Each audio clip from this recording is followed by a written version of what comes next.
Bisa cek itu Dinas Kesehatan. Ini jelas buktinya, nanti saya kasih ke Bang Akbar. Kalau mau publish pasti heboh. Karena itu dugaan tindak pidana korupsinya sangat kuat.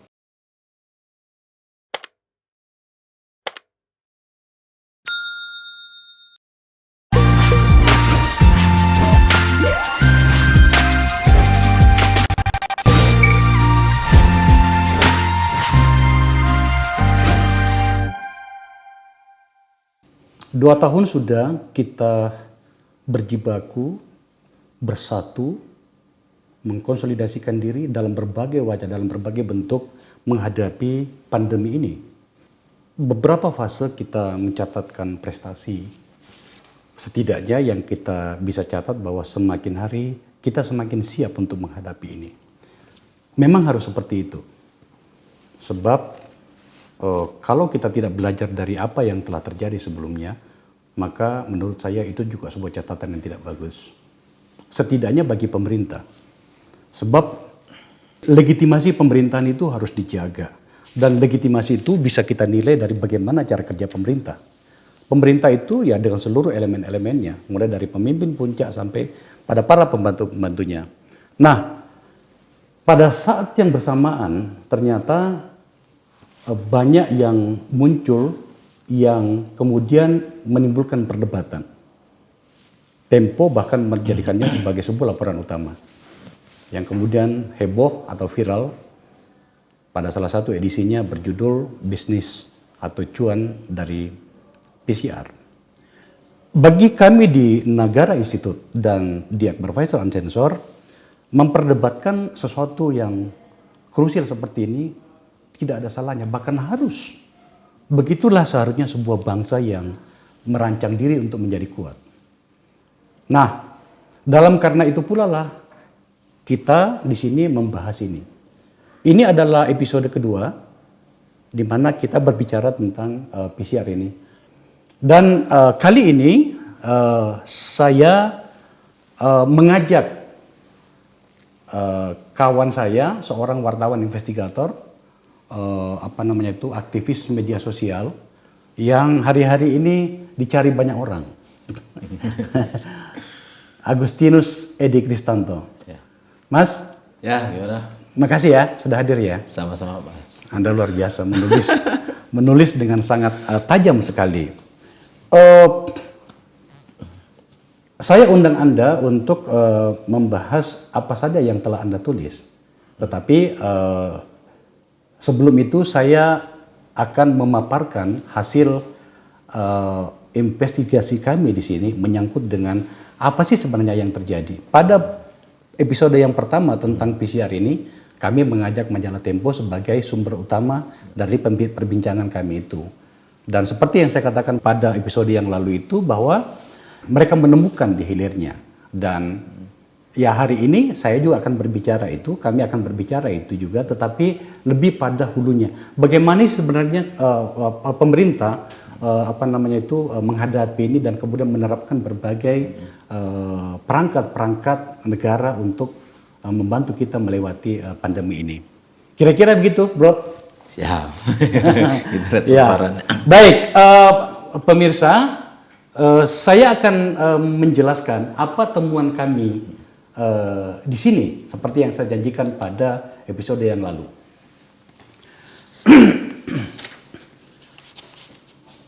Tempo menuliskan seperti ini, bahwa ada 4 pemain besar pada bisnis atau problem dari PCR itu. Tapi kami tidak akan berbicara soal ini. Biarkan pihak lain yang membicarakannya. Toh ini juga sudah dibicarakan di masyarakat. Kami akan berbicara pada hulunya. Seperti apa? Kira-kira beginilah gambarannya. Kami beri judul sebagai profetisasi pandemi. Agak ngeri-ngeri sedap judulnya. Tetapi begitulah yang kami dapatkan. Gambaran utamanya seperti ini kira-kira. Bagaimana penyikapan kita terkhusus yang memiliki otoritas dalam hal ini negara menghadapi ini. Yang kemudian dilalah kemudian melebar ke berbagai isu, berbagai temuan yang kemudian kami harus memberinya judul profetisasi pandemi. Pada wilayah alat kesehatan itu ada tes COVID, ada alat rawat. Kalau tes COVID ini katakanlah ada rapid blood test, kemudian swab antigen dan swab PCR. Ini Tempo memainkannya di sini. Dan kami juga akan membahasnya itu. Tetapi yang tadi saya katakan pada wilayah hulunya. Sementara untuk alat rawat ini ada oksigen, tempat tidur, ventilator, alat infus. Kami gambarkan dulu supaya lebih utuh kita melihatnya. Pada wilayah farmasi ini ada vaksin, ada obat-obatan. Sebenarnya ini kami akan membahasnya kayaknya juga. Kita harus membahas soal ini karena ada banyak kontroversi yang muncul di sini. Salah satu contohnya misalnya dalam hal pengadaan vaksin. Kenapa kita akhirnya mendapatkan Sinovac? Kenapa karena akhirnya kita memilih Sinovac? Informasi yang kita terima bahwa pada tahap awal kita membayar kepada pihak China, produsen Sinovac itu sebesar 700 juta US dollar. Apa yang saya maksud adalah, apakah ini pembelian vaksin atau sebenarnya seperti yang dikatakan beberapa sumber kami yang mengatakan sebenarnya kita yang membiayai risetnya Sinovac karena pada saat itu belum selesai. Sementara jawaban dari banyak pihak termasuk dari beberapa elemen pemerintah mengatakan kalau kita tidak menyimpan semacam uang muka, maka kita tidak akan mendapat slot untuk itu. Sementara produk-produk yang lain, terutama yang dari China itu sudah diblok oleh Uni Emirat Arab dan segala macam. Tetapi kita tidak akan berbicara di sini. Termasuk juga tentang obat-obatannya. Bagaimana tiba-tiba obat seperti remdesivir, oseltamivir, bahkan teman saya ada yang sampai disuruh membeli obat sampai seharga 500 juta pada saat itu. Ada banyak kontroversi di sini. Sebenarnya kita menunggu pemerintah menjelaskan secara detail kenapa sampai peristiwa ini terjadi. Tapi kita akan kembali ke sini. Nah, sebelum kita membahas tentang itu tadi, saya akan memulai begini. Data dari yang kami cuplik dari bisnis.com, ada 10 importir alat COVID. Karena kita sudah mulai akan masuk pada siapa tadi yang bermain atau siapa yang berada pada penyelenggaraan tes COVID itu tadi, tes PCR itu tadi. Ada 10 importir alat COVID-19 seperti yang dicuplik dari bisnis.com. Pertama, Badan Nasional Penanggulangan Bencana itu ada angka yang disebutkan di situ sebesar 68,6 juta atau 6,29%. Kemudian ada PT Jenny Cosmetics dengan nilai impor sebesar 43,6 juta atau 4%. Dari total pengadaan itu. Kemudian ada PT Beta Pharmacon sebesar 36,4 atau 33,4%. Itu impor terapi COVID. Ini adalah kelompok usaha dari Dexa Group. Yang keempat ada Draeger Medical Indonesia sebesar 21 juta atau ekuivalen dengan 1,98%. Perusahaan ini adalah perusahaan medik asal Jerman. Kemudian ada yang kelima, Yayasan Buddha Suci Indonesia dengan nilai 21,07 juta atau 0,93%. Kemudian ada Pan Brothers, itu senilai 21,07 juta, ini adalah perusahaan tekstil multinasional. Ya, kita bisa bertanya, kenapa kemudian tiba-tiba perusahaan tekstil yang mengimpor alat COVID, tapi atas nama bisnis itu bisa saja. Silahkan dibaca di media yang memuatnya. Kemudian yang selanjutnya adalah PT Trimitra Wisesa Abadi sebesar 20,8 juta atau 1,91%. Perusahaan ini adalah perusahaan laboratorium diagnostik molekular. Jadi relatively memang lebih connecting dengan persoalan-persoalan kesehatan. Kemudian perusahaan ke-8 adalah PT Sinergi Utama Sejahtera sebesar 20,8 juta. 9 Cahaya Medical Indonesia sebesar 20,7 juta, ini adalah perusahaan alat kesehatan. Ke-10 Pusat Keuangan Kementerian Pertahanan 18,7 juta. Ini tampaknya untuk rumah sakit yang berada di dalam naungan Kementerian Pertahanan. Tetapi sumber kami menemukan sumber yang mengatakan bahwa ada importir yang pertama sebenarnya.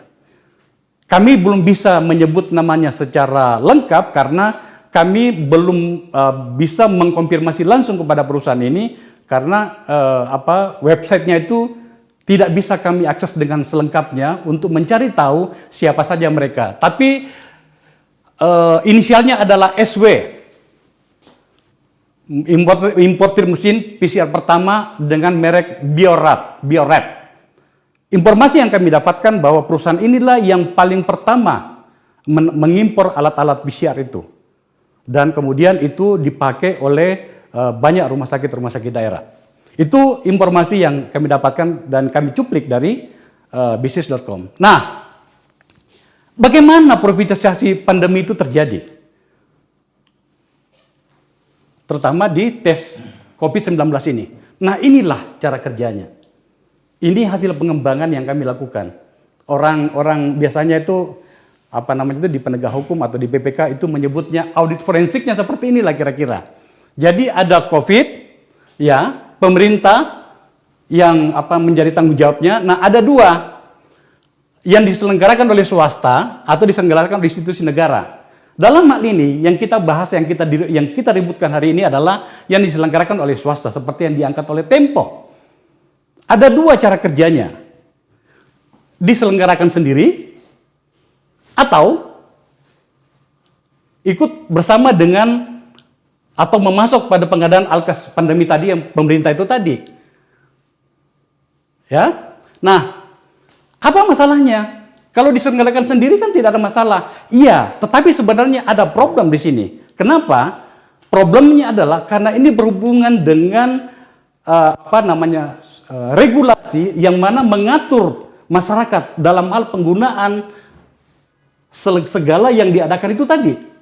Makanya kemudian kami menyebutnya bahwa ada wilayah kritikal pada wilayah ini. Pertama adalah regulasi harga, yang kedua adalah regulasi syarat penggunaan masyarakat.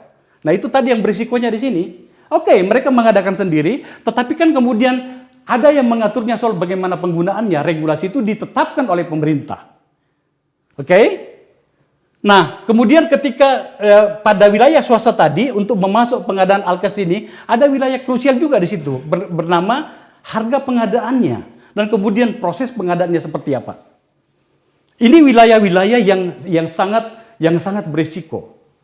Maka banyak pertanyaan di sini sebenarnya. Nanti juga saya rasa Mas Kris juga akan berbicara soal ini. Ini kan problemnya di sini. Ya, bagaimana tentang regulasi harga dari pemerintah. Kemudian bagaimana regulasi syarat penggunaan masyarakat. Contoh misalnya, memang swasta untuk menyelenggarakan sendiri, oke. Ya kan? Tetapi kalau seandainya tidak ada aturan dari pemerintah, maka sebenarnya kita tidak perlu meributkan itu. Tapi kan ada regulasi dari pemerintah yang mengatur, misalnya mau terbang. Ada syarat untuk naik terbang ke sana, naik pesawat, terbang ke sebuah tempat, harus menggunakan PCR. Artinya apa? Swasta yang menyelenggarakan sendiri, ya memang pada wilayah ini adalah bisnis.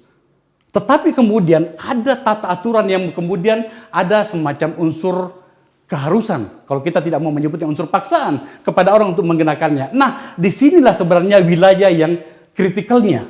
Belum lagi bagaimana harga pengadaannya. Benar nggak harga pengadaannya? Problem-problem ini yang kemudian yang menjadi muncul, ya.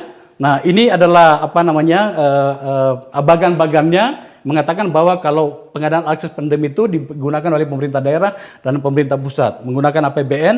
Nah, kalau yang pemerintah sendiri kan memang ada aturannya. Yang ditanggung oleh APBN itu adalah yang masuk ke rumah sakit. Ya kan? Tapi kan hari ini kita berbicara tentang bagaimana keterlibatan swasta di dalam pengadaan ini. Oke? Lanjut. Nah, sekarang kita lihat bagaimana risiko dari yang saya gambarkan pada yang pertama tadi itu tentang keterlibatan swasta, kemudian bagaimana wilayah kritikal itu tadi. Diulangi kembali yang kritikal itu tadi. Ini tentang regulasi harga, regulasi syarat penggunaan masyarakat, dan ini juga ketika pengadaan bagaimana harga pengadaan, bagaimana proses pengadaannya. Ya, nanti kita akan perbincangkan dengan Kris soal ini. Nah, kita maju. Kita lihat bagaimana tadi problem itu tadi kemudian bekerja atau diberlakukan atau terjadi di dalam proses kita menghadapi pandemi itu.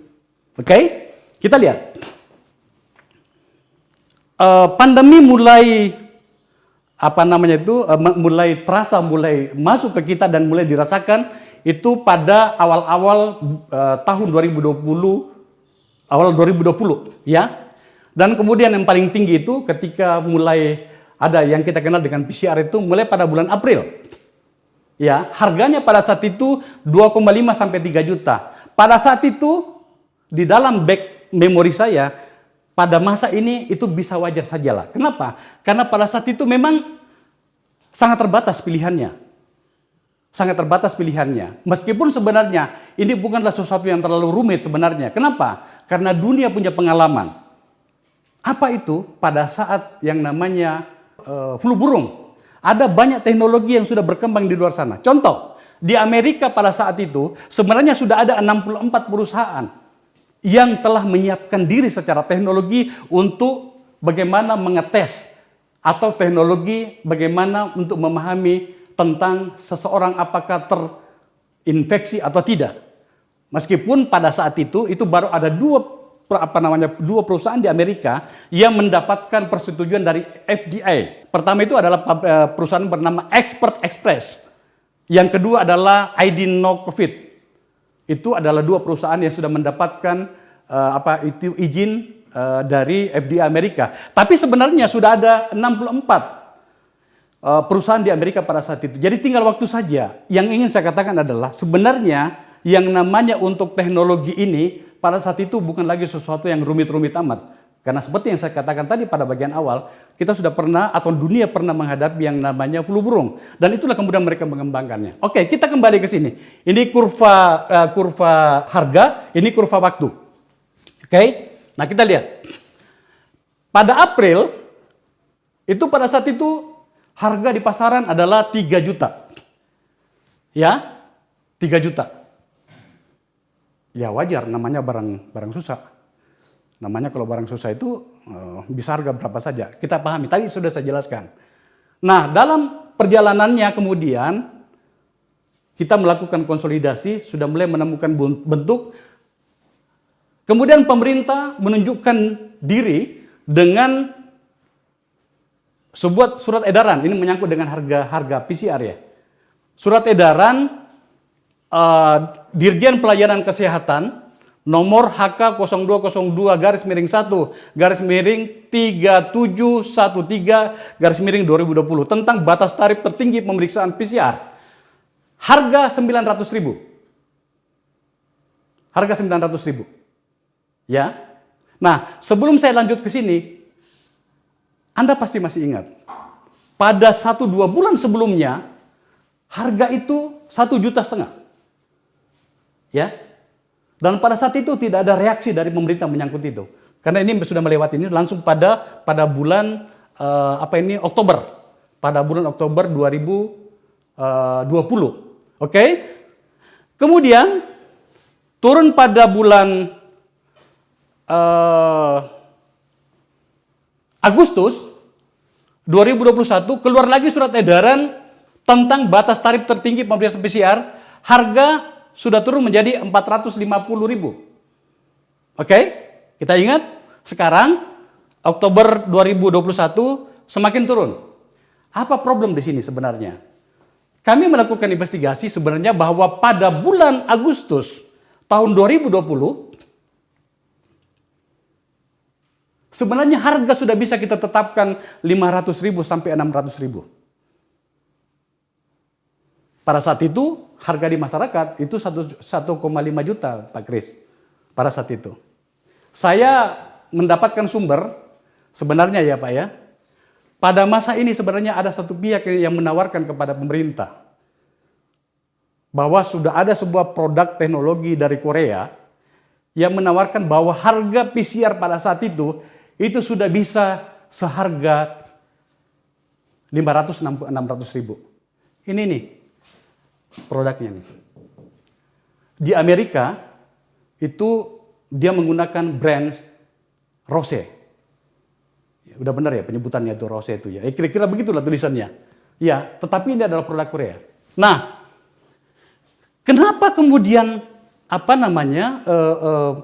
tidak ada penyikapan dari sini pada saat sebenarnya itu teknologi sudah menjangkau itu.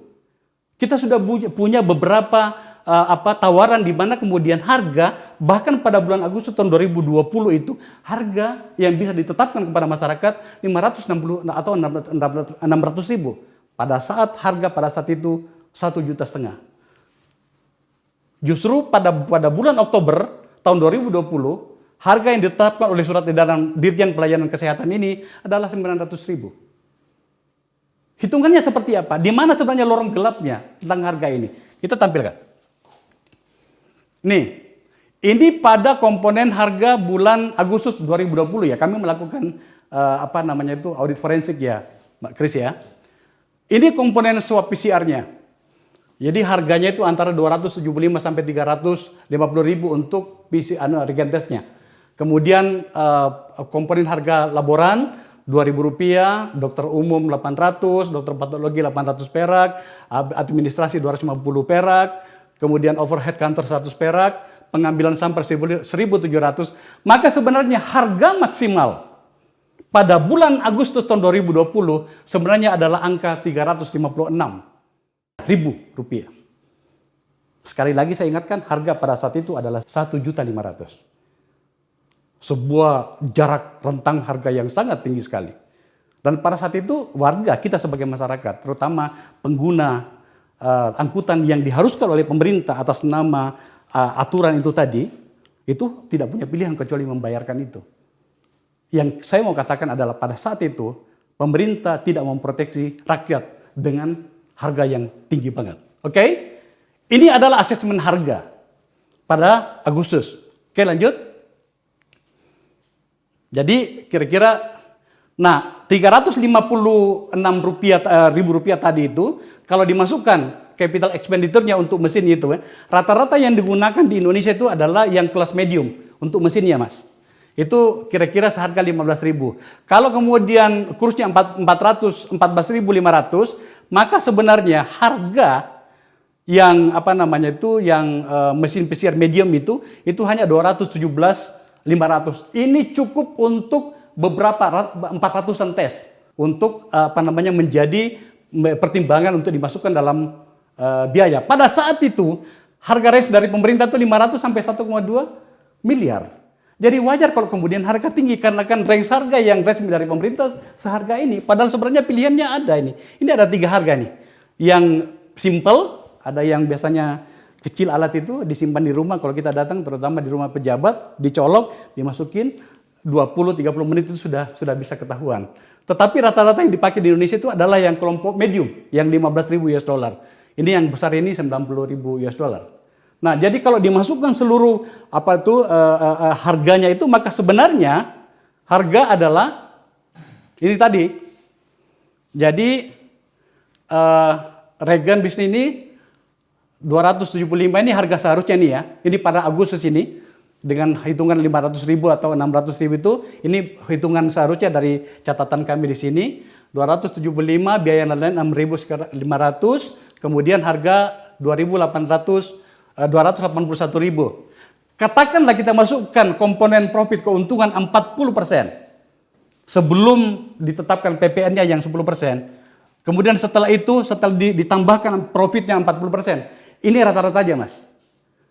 Ini rata-rata sebab dalam catatan kami, dalam temuan kami sebenarnya lebih tinggi dari ini. Cuma kan kalau kita tambah ini kan semakin marah orang-orang nantinya kan. Loh, ternyata ini sudah 40% sudah banyak sekali loh. Dalam kenyataannya sekali lagi, beberapa yang kami temukan lebih tinggi dari ini. Dimasukkan unsur PPN, maka ketemu tadi 356 tadi, ini penjelasan dari yang pertama tadi. Nah, harga yang ada di masyarakat kan 1,5 juta. Jadi kalau kita lihat ada selisihnya 1.135.000 rupiah. Pertanyaannya yang tadi tentang di mana lorong-lorong gelapnya dari bisnis PCR yang kemudian digunakan secara berlebihan oleh beberapa pihak dengan berdasarkan pada regulasi pemerintah, ya ini dia. Keuntungannya 1.135.000 untuk satu tes pada saat harga Agustus tahun 2020, Mas. Tadi saya sudah katakan tadi bahwa harga seharusnya kan cuma segini nih. Ya. Nah, supaya lebih jelas penjelasannya, kita bermain pada rentang waktu itu. Kami mendapat catatan pada rentang waktu tanggal 7 sampai tanggal 14 Agustus tahun 2020. Kita kan berbicara tentang periode 2020 Agustus 2020. Contoh kasus di Jakarta saja ada kurang lebih 44.735 tes PCR pada rentang waktu 7 sampai 14 Agustus 2020. Ini soal tanggal perlu supaya kita lebih jelas bagaimana memahami rentang waktunya.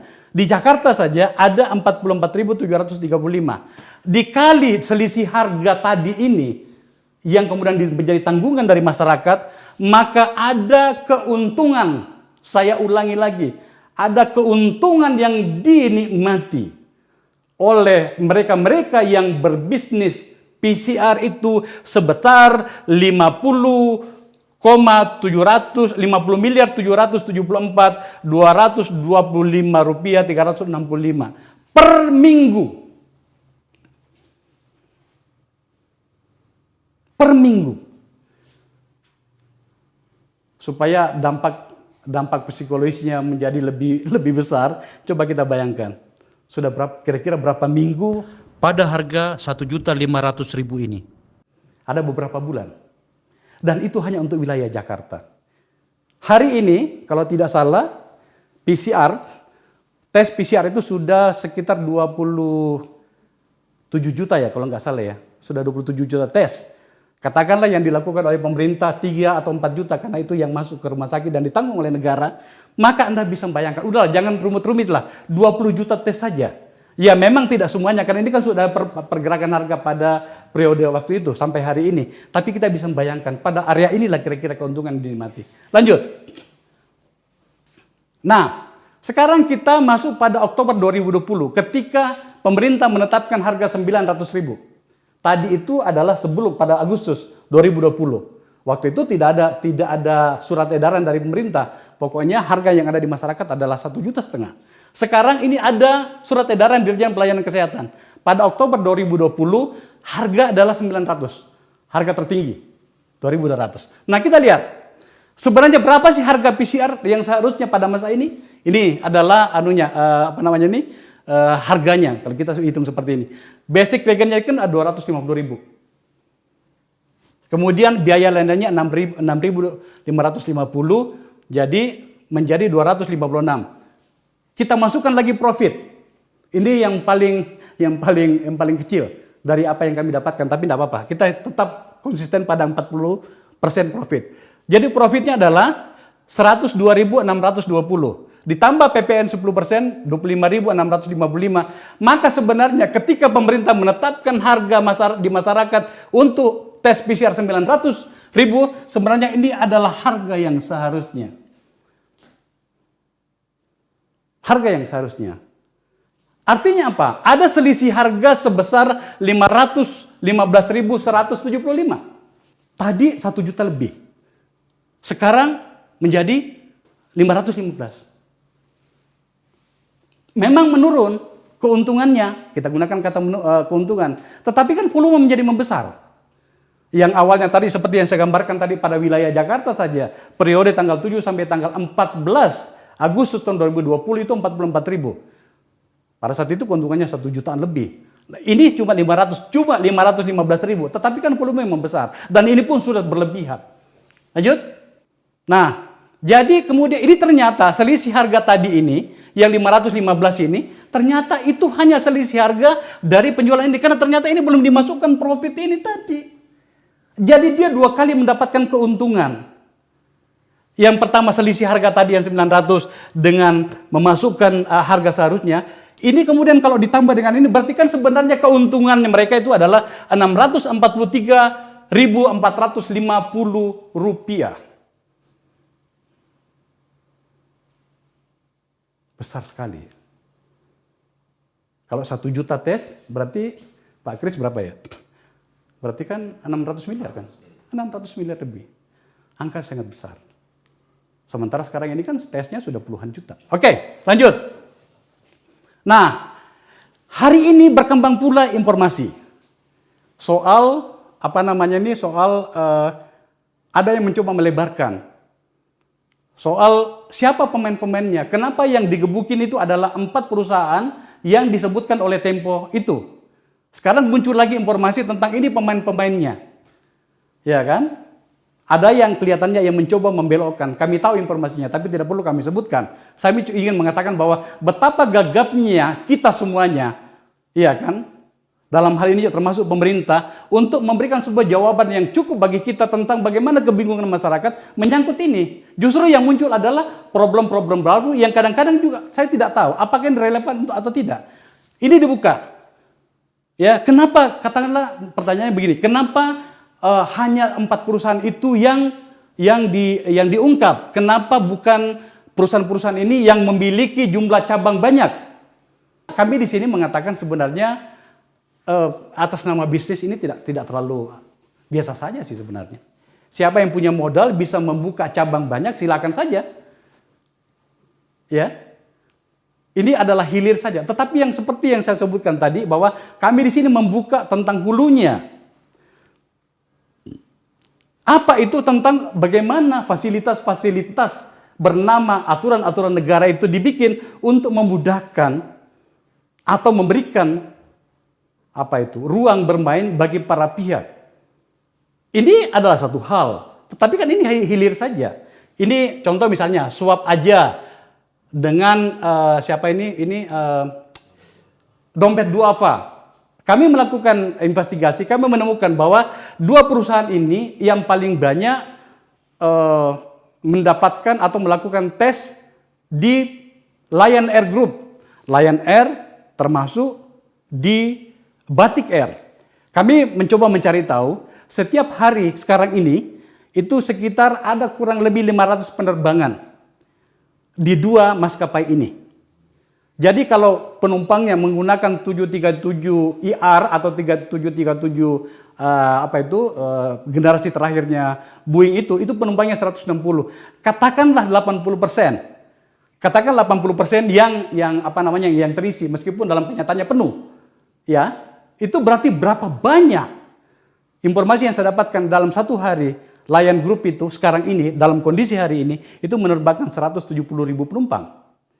Kenapa perusahaan ini yang mendapatkan paling banyak slotnya? Karena informasi yang saya dapatkan bahwa Lion Air, manajemen Lion Air memberikan sebuah tawaran kepada para pihak siapa yang bisa memberikan harga PCR yang paling rendah. Dan kemudian perusahaan inilah yang memberikan memberikan harga yang jauh lebih murah dibanding harga yang ada di luar, Pak Kris. Maka kemudian mereka yang memenangkannya. Ya.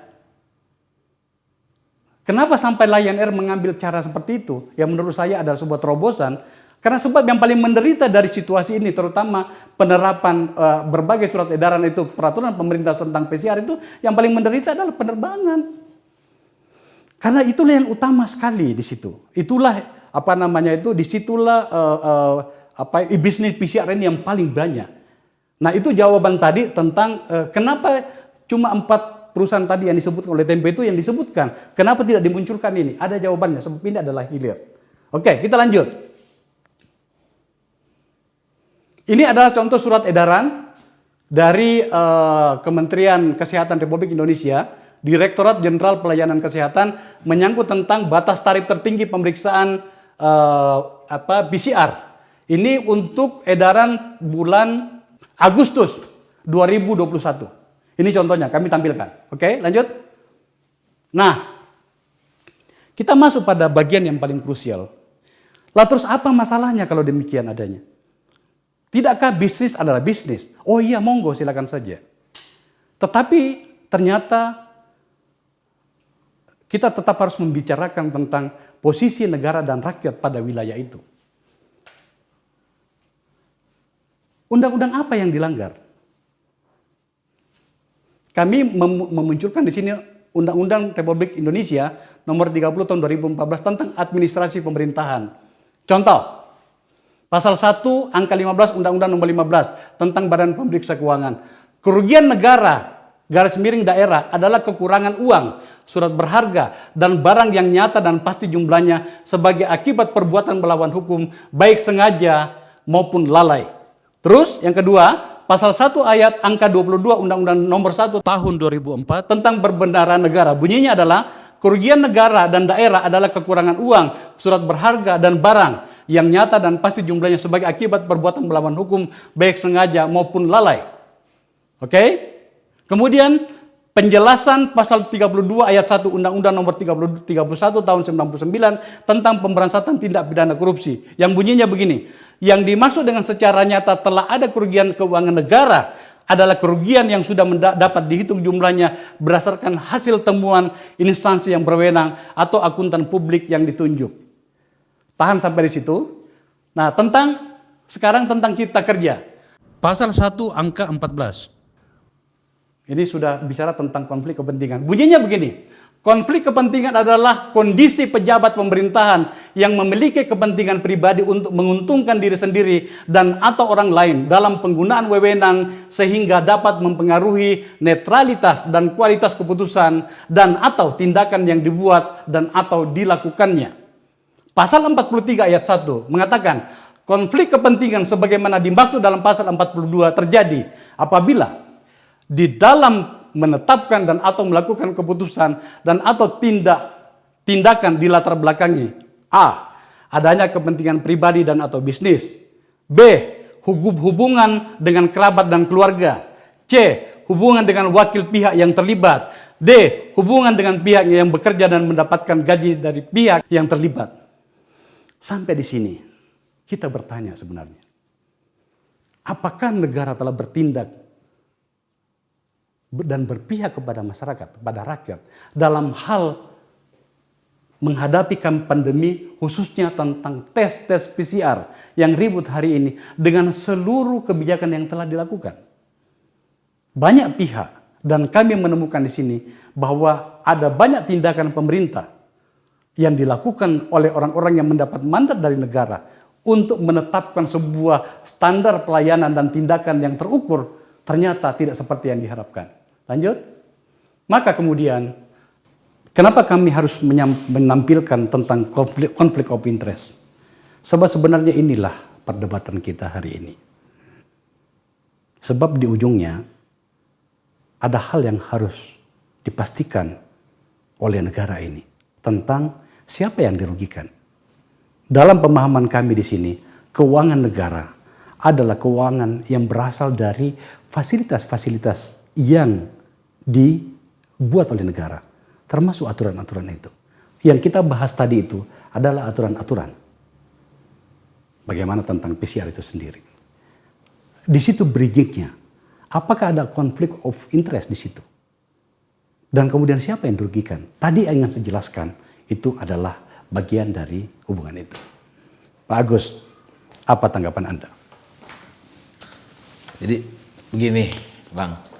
Jadi kalau boleh tadi saya minta yang slide yang pas bagian Bang Akbar tadi mengatakan yang pertama kali adalah Biorat.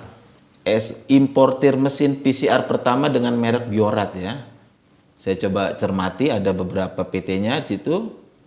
Karena ini kan informasi awal, kalau kita mau bicara misalnya dalam kerangka hukum kan kita perlu bukti. Nah nanti saya kasih dokumennya kalau nanti di Bang Akbar berani tayang begini. Saya ini ada surat, kebetulan ini menyinggung Biorat ya. Ini adalah surat pesanan mesin Biorat itu. Ini terjadi nih di Dinas Kesehatan, salah satu Dinas Kesehatan Provinsi Jawa Tengah. Tanggal surat pesanan ini 17 Juni 2020. Ini deg-degan ini yang denger nih. Nomor suratnya 0274352 1.2. Di sini ada jelas namanya. Makanya saya cek dia tidak masuk dalam importer itu, tapi ini atas nama PT-nya saya samarkan aja ya, PT DKS. Ya, nanti kalau mau dokumennya saya kasih. Kita lihat harganya. Ini hanya disebut mereknya Biorat. Cuma lihat catatan saya di surat pesanan ini. Nama mesinnya itu CFX96 Touch Real Time PCR Detection System. Jadi Dinas Kesehatan Jawa Tengah ini memesan 1 unit pada tanggal 17 Juni 2020. Harga satuannya ini 914,84 juta. Harga mesin Biorat saat itu. Dia pesan 1. Di sini ada nama dokter dan nama PT-nya tadi. Nah, pembandingnya apa? Ini 17 Juni ya. Kalau kita lihat pada situs sonoransurplus.com. Nah, ini dia pada bulan April 2020 itu sudah ada daftar top 10 PCR mesin itu udah ada. Tahu nggak berapa harganya mesin yang sama itu? 10.755 alias cuma 161,5 dalam kurs 15.000, artinya terjadi dalam tanda petik dugaan markup 5,6 kali, hampir 6. Itu awal pandemi. Ini hanya untuk menggambarkan salah satu bukti bahwa kita sulit sekali bicara. Kemarin saya diskusi dengan mendapat informasi dari salah satu hakim tipikor ya. Kita sulit bicara harga, mahal murah, karena tidak ada acuan tentang, dia sebut itu namanya kewajaran harga. Kewajaran harga merupakan parameter yang dibuat ya kan oleh otoritas yang berwenang dan para ahli, pelaku pasar dan sebagainya, namanya kewajaran harga. Berapa harga wajar yang itu? Saya mengacu di sini pada Sonoran Surplus itu harganya cuma 161. Sementara surat pesanan di Dinas Kesehatan itu harganya 914 juta. Kalikan berapa kali dia beli. Ya nanti saya harap Komisi Pemberantasan Korupsi atau APH yang lainnya, aparat penegak hukum, bisa cek itu Dinas Kesehatan. Ini jelas buktinya, nanti saya kasih ke Bang Akbar. Kalau mau publish pasti heboh. Karena itu dugaan tindak pidana korupsinya sangat kuat. Itu makanya saya tadi tertarik biorat. Nah, terus apa yang saya tulis? Saya juga kecurigaan saya awalnya itu sebelum Tempo menulis, 2 hari sebelum Tempo menulis itu adalah soal kok mudah sekali fluktuasi harganya ini naik turun. Apa faktor-faktor yang membentuk harga? Saat itu saya juga menduga bahwa mesin PCR itu detection system adalah salah satu komponen yang mahal. Waktu itu saya cek di situsnya Kementerian Kesehatan. Importirnya siapa ya, salah satunya saya temukan ya Tianlong, merek Tianlong. Tapi benar Bang Akbar, ini salah satu pemain awalnya ini ya Biorat. Makanya terbukti Juni 2020 Dinas Kesehatan Provinsi Jawa Tengah sudah memesan dengan harga yang 5,6 kali lipat dibandingkan dengan harga yang tercantum pada April 2020. Kalau saya menduga darurat tidak darurat itu kan ukurannya apa? Barangnya ada saat itu. Ya. Barangnya ada, harganya ada, pesanannya ada. Ini akan jadi skandal besar. Ya semoga aja nanti saya kasih dokumennya dipublish di ini. Saya bisa bertanggungjawabkan datanya. Terus yang kedua adalah soal, ini kita bicara tentang PCR yang dimuat Tempo lewat ininya. Tempo memuat itu, kecurigaan saya soal PCR ini 2 hari sebelum Tempo menulis, tapi saya memang melihat pertama kali ada GSI itu di Tempo, setelah itu saya dalami. Jadi saya memberikan konteks terhadap liputan Tempo. Konteks dan apa sih yang harus kita soroti dari ini semua.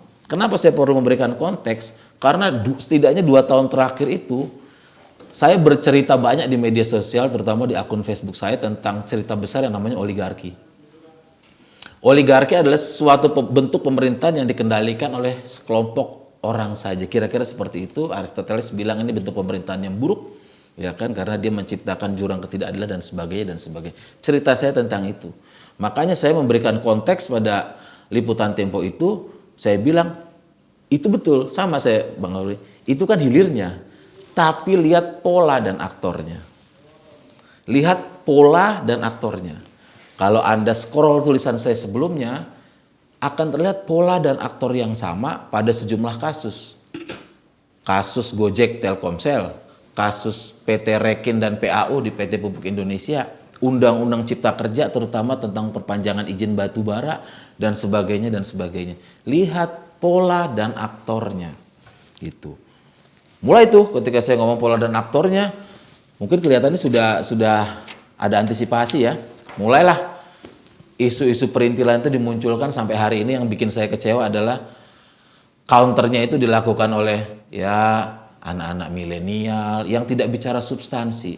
Atau di podcast tetangga sebelah itu kemarin juga bicara tentang kok orang baik dicurigai. Ini kita bukan ngomong orang baik dicurigai, kok menyumbang dicurigai. Enggak. Kita perlu bicara substansi. Jangan alihkan, ada bahkan yang meledek katanya PCR itu pendukung cinta Republik atau apapun. Itu saya sangat kecewa dan saya menghargai forum Bang Akbar ini karena kita bicara substansi. Itu betul-betul membodohi. Nah, pertanyaan, ketika sudah naik, kenapa hanya 4 itu? Kemana Gus? 97,5-nya kok Anda nggak ungkap? Kata staf khusus Menteri BUMN Arya Sinulinga. Ini cuma 2,5. Serang lagi. Anda tidak tahu dulu keadaannya darurat seperti apa. Kita harus begini. Sudah berapa banyak orang yang tertolong. Jadi isunya tidak substantif seperti yang kita bicarakan hari ini. Jadi baper. Itu membodohi. Dan dilakukan oleh penyelenggara negara sangat memalukan. Jadi di sini saya mau berikan konteks. Pertama, kenapa kita bicara PT GSI? Karena kaitannya begini. Dan kaitannya dengan Menteri BUMN Erick Thohir dan Menko Marifest. Jelas loh.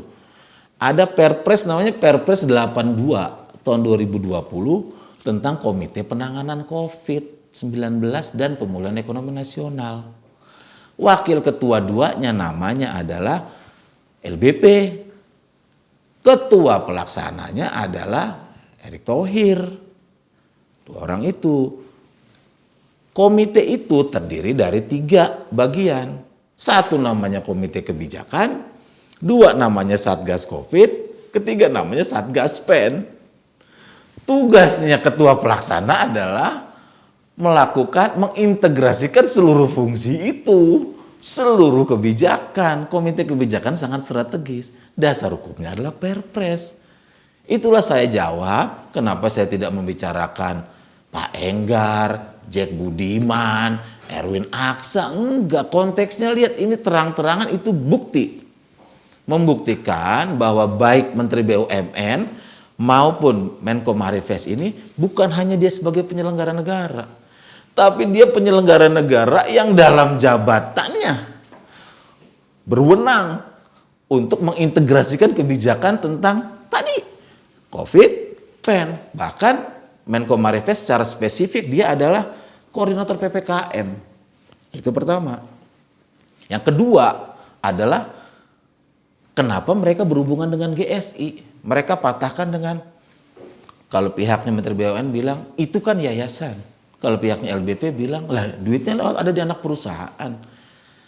Tapi Kuhab bilang katanya sesuatu yang sudah jelas tidak perlu dibuktikan lagi, katanya begitu. Bahwa Erick Thohir adalah adiknya Boy Thohir. Bahwa bahkan Menko Marifest bilang saya memang punya saham 10%. Yang punya 10% ngomong itu adalah pihak LBP sendiri. Lalu mulailah kita berdebat tentang besar kecil. Jangan bicara tentang besar kecil, untung rugi dan sebagainya selama kita tidak punya acuan. Karena waktu itu semua di podcast sebelah ngaku sendiri kok. Menko Marifest bilang adalah terabas-terabas aturan sedikit. Dia ngaku sendiri. Ini yang jadi masalah sekarang. Itu adalah hal-hal yang kita sebut namanya dalam berbagai aturan hubungan afiliasi. Hubungan afiliasi menimbulkan konflik kepentingan dan sebagainya. Tapi masalahnya, Gus, Anda hanya bicara tentang etika aja itu. Konflik kepentingan dan sebagainya. Itu salah besar. Terus ada yang bilang juga katanya, kerugian negaranya mana Gus? Dan sebagainya. Itu adalah penggiringan opini yang membodohi masyarakat. Bahwa kita harus tahu konteks kita bicara ini apa. Di ini saya mencatat salah satu pasal tidur yang harus kita hidupkan lagi atas nama reformasi, yaitu pasal tentang tindak pidana nepotisme. Pasal tentang tindak pidana nepotisme jelas, dia adalah amanat dari 2 TAP MPR, TAP MPR tahun 98 dan 2001. Bahwa bukan hanya korupsi, tapi kolusi dan nepotisme adalah merupakan suatu delik yang berdiri sendiri. Gus, nepotisme adalah hal biasa di masyarakat kita. Wajar dong kalau bawa keluarga dan sebagainya. Itu adalah sikap permisif yang harus kita bantai mulai dari sekarang. Saya tidak bicara hanya sekedar moral dan etika, tapi itu adalah suatu delik tersendiri yang aturannya ada, yaitu dalam Undang-Undang 28 tahun 99. Pasal 22 bahkan menyatakan ada sanksinya. Ini pidananya mengerikan sebetulnya. Pidananya adalah penjara paling singkat 2 tahun dan maksimal 12 tahun penjara. Mengerikan sekali. Ada subjek hukumnya, ada larangannya. Apa unsurnya? Saya akan mulai dari PCR ini sebelum saya ngomong ke kasus-kasus yang lain untuk kita semua mendiskusikan dan ingat lagi pasal tidur ini tentang tindak pidana nepotisme. Pertama, setiap penyelenggara negara. Unsur kedua, secara melawan hukum. Ketiga, menguntungkan kepentingan keluarga dan kroninya di atas kepentingan bangsa dan negara. Tidak ada ngomong kerugian negara, tidak ada ngomong saya nggak ambil untung, tidak ada ngomong dan sebagainya. Dalam sejarah saya sudah cek, Indonesia memang hampir tidak pernah mengangkat pasal ini. Ada satu kasus tentang kasusnya Bupati Seluma, boleh dicek, yaitu Murman Effendi ketika kejaksaan menggunakan pasal itu. Di tingkat pertama dan kedua dia menang, tingkat banding menang, tapi di tingkat kasasi dibatalkan oleh almarhum Artijo Alkostar sebagai ketua majelis karena dianggap masukkan saja sebagai pasal korupsi. Tapi tidak. Soal kolusi dan terutama nepotisme yang saya omong di sini, ini perlu saya sampaikan berulang-ulang. Saya semua forum, saya tekad, saya akan ngomong soal ini, nepotisme. Supaya kita ingat lagi, bahwa ini kita nggak bicara soal untung rugi, ingat. Tapi saya nggak ambil untung. Untung tapi saya 51%-nya untuk sosial. Ingat ada jurisprudensi yang saya baca dalam putusan Pak Murman Effendi bahwa apa sih untung itu, pengertian untung itu? Untung adalah pendapatan lebih besar dari pengeluaran, tidak peduli berapapun besarnya pendapatan Anda. Satu. Kedua, apa sih menguntungkan? Parameter menguntungkan tidak ada kaitannya dengan laba atau pendapatan, gitu kata hakim. Bahasanya begini, cukup bila ada suatu manfaat yang dinikmati oleh orang lain atau badan hukum, bla bla bla. Kedua, kemungkinan keadaan yang dapat diketahui pelaku bahwa akibat perbuatannya itu akan menguntungkan orang lain atau badan hukum. Kemungkinan keadaan saja sudah. Jadi kita nggak usah bicara tentang, jangan baper, jangan terlalu banyak drama, saya begini kok menyumbang gitu. Saya kecam tuh, statement saya kritik banget, statement di podcast sebelah yang bilang katanya, saya ini keluar miliaran rupiah cash, saya ini menyumbang. Duit saya sendiri. Coba deh Bang Akbar, ini ke PT cuma 2 Bang, utang apa penyertaan modal, mana ada nyumbang ke PT. Oh, kedua saya kecam juga. Niat baik kita dicurigai banyak orang. Bang, di pinggir jalan, di masjid, di mana orang menyumbang. Tidak pernah kita curigai, banyak orang baik. Jadi jangan dipudarkan esensi tentang kebaikan itu demi untuk membela posisinya yang sudah terpojok. Tidak ada salah dengan kebaikan. Kebaikan itu baik dalam dirinya sendiri. Kita tidak curigai, di masjid orang menyumbang, semua. Terus berikutnya, saya tidak ambil untung. Jangan bilang masyarakat, jangan bodohi masyarakat. Keuntungan dalam PT cuma 2. 1 dividen, 2 capital gain. Didapatnya kapan? Bisa sekarang, bisa nanti. Keuntungan bisa diambil kapan? Bisa laba ditahan, bisa apa. Kita kasih tahu yang benar. Kita bicara substansi.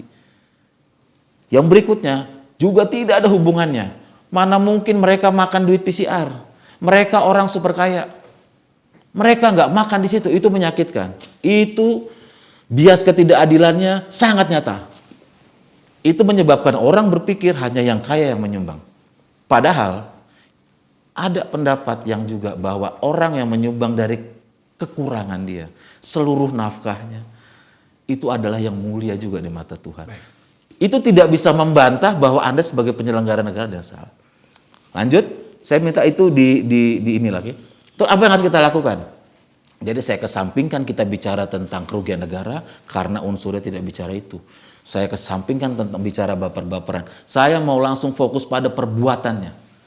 Bahwa inilah kesempatan yang makanya saya tantang dalam berbagai tulisan saya Presiden Jokowi. Dan Jampitsus, karena Jampitsus itu 2020 itu dia baru lulus dari UNS doktoralnya baru lulus, dia mengangkat satu tema yang sangat menarik dalam disertasinya. Yaitu adalah bagaimana percepatan penanganan tindak pidana kolusi dan nepotisme. Dia sudah mengadakan pertemuan tuh, seminar di internal Kejaksaan Agung dan kebetulan posisinya sebagai Jampitsus dan dalam kesimpulannya dia mengatakan begini. Mengenai nepotisme, politik hukumnya tidak bermasalah kata dia. Yang masalah adalah politik penegakan hukumnya. Kesempatan saya bilang. Presiden Jokowi mau dicatat sebagai bapak yang melakukan terobosan hukum dengan mendorong aparat penegak hukum yang di bawahnya, yang ini kejaksaan, untuk menyelidiki, ya kan, menyelidiki dugaan tindak pidana nepotisme yang melibatkan 2 menteri itu. Karena saya nggak akan percaya mereka mau ngomong saya nggak ambil untung selama gini, selama tidak mana notulensi rapat-rapatnya. Kalau kejaksaan kan bisa manggil, bisa ngambil, bisa manggil saksi. Kalau kita kan nggak bisa bang, kita kan cuma investigasi dan tapi kan kalau APH bisa. Saya nggak percaya mereka nggak ambil untung sebelum faktanya mana. Rapat kapan, notulensinya mana, saksinya mana, adakah dia memberitahu. Kan dia ngomong nih, situasi saat itu darurat. Saya bilang, loh kok tahu darurat? Pada April 2020 masyarakat nggak ada yang tahu itu darurat. Siapa saja pejabat yang mengetahui bahwa ada kekurangan, ada tantangan pengadaan PCR. Apa kita perlu diyakinkan bahwa dia nggak bicara kepada kakaknya, dia nggak bicara kepada afiliasi grup usahanya. Kita nggak tahu loh. Nah ini kuncinya karena politik penegakan hukum memang harus butuh inisiatif politik dari kepala negara dan kepala pemerintahan. Tantangannya bagi Jokowi 2. Anda mau disebut sebagai bapak nepotisme nasional atau Anda mau disebut sebagai bapak pembaru hukum nasional. Saya minta supaya 2 menteri ini diselidiki. Ini fair dong. Orang nggak perlu percaya dengan Agustinus. Tapi bro, dalam kajian kami tidak menampilkan semuanya. Sebenarnya ada banyak pihak loh di sini, termasuk di pihak dari Kementerian Kesehatan. Kenapa Anda tidak menguliti atau menelisik soal Kementerian Kesehatan? Itu jadi Kementerian Kesehatan betul. Tapi kita harus saya lihat hubungan-hubungan yang di depan mata saja, fakta. Bahkan untuk hitung-hitungan yang tulisannya saya terakhir kemarin, jadi prinsipnya begini, saya menggunakan data dan argumen yang mereka punya sendiri, dari sumber resmi mereka sendiri, dan saya pakai data dan argumen itu sebagai dasar saya untuk membantah. Itu selalu strategi saya dalam menulis, sehingga saya tidak disebut menyebarkan hoax. Departemen Kesehatan, iya. Orang-orang yang ada semua di Komite Penanganan COVID-19 semua ada menteri dan sebagainya. Semua. Tapi itu yang saya maksud. Kita wewenang terbatas. Masyarakat tahapnya adalah menyemangati partisipasi dalam fungsi pengawasan sosial. Itu mereka akan semua muncul ketika proses penyelidikan itu ada. Kira-kira menurut Anda APK akan melakukan itu? Bisa KPK, bisa kejaksaan, makanya saya sebutnya bahasanya ini Bang. APH ya, aparat penegak hukum, bisa juga kejaksaan. Mumpung disertasi Jampitsusnya cocok dengan tindak pidana ini dan dia sendiri yang mengkritik, mungkin dia bisa leading. Siapapun pimpinan lembaga hukum yang membawa kasus ini sebagai perkara, menyelidikinya dan sebagainya, akan dicatat sejarah. Sejarah akan mencatat inilah kali pertama ada pendekar hukum yang membawa kasus nepotisme yang melibatkan menteri. Tantangan, saya santai aja, saya nggak ada kepentingan reshuffle atau apa. Saya mau lihat kepala negara dan kepala pemerintahan saya apa. Di penyelidikan itu, Bang, akan dipanggil saksi. Kita akan lihat notulensinya, kita akan lihat transfer. Jadi Pak Luhut nggak usah ngomong misalnya audit aja. Kita apa wewenangnya audit? Tapi kalau atas nama hukum, penyelidik dan penyidik boleh dia mengambil laporan keuangan GSI, transfer bank, kita akan tahu semua. Gitu poinnya, Bang. Agus, makasih ya. Kita berdiskusi, bahkan ini seperti ada dua segmen. Saya biarkan Anda berbicara di situ sebab Anda banyak menguliti banyak dalam hal ini. Tulisan-tulisan Anda membuka banyak pikiran kita. Dan seperti yang saya sampaikan di tahap awal tadi, bagian awal tadi bahwa ini biasa saja. Dalam demokrasi ini seperti ini. Dan pada bagian ini juga saya mau mengatakan sebenarnya dalam hal demokrasi itu sebenarnya kan dasarnya bukan aturan hukum tapi etik. Yang sedang kita bicarakan ini adalah etis nggak kita menyelenggarakan negara. Terkhusus orang-orang yang mendapat mandat dari negara dan atau dari presiden. Etik nggak menyelenggarakan kewenangan-kewenangan itu. Dan dari pembicaraan kita dan juga pembicaraan banyak pihak, itu ada banyak hal yang perlu dipertanyakan. Jadi menurut saya ini adalah sesuatu yang harus kita lalui. Dengan inilah kemudian negara kita menjadi kuat. Betul. Mas, sekali lagi terima kasih ya. Oke. Ya, kita telah sampai pada bagian akhir pembicaraan kita. Kami telah berusaha untuk mengundang para pihak atau setidaknya wakil dari para pihak yang merasa mungkin terganggu dari pembicaraan-pembicaraan atau pembahasan di tempat-tempat yang lain, atau barangkali pihak-pihak yang merasa harus berbicara. Tapi sayang sekali sampai kemudian kita mengambil gambar sore ini itu tidak ada yang bisa karena atas berbagai hambatan. Tentu saja kami bisa pahami. Tapi yang perlu dicatat adalah bahwa dari proses-proses ini kita banyak belajar bahwa selain soal mendapat kehormatan dari mandat atau penugasan yang diberikan oleh negara kepada kita CQ Presiden, tapi ada hal juga yang harus kita perhatikan. Apa itu? Yang tadi, etika itu tadi. Sebab jika itu terabaikan, maka sebenarnya kita berjalan menuju sebuah titik yang kabur. Lantas bagaimana dengan anak cucu kita ke depan? Terima kasih telah menyaksikan acara ini. Selamat sore.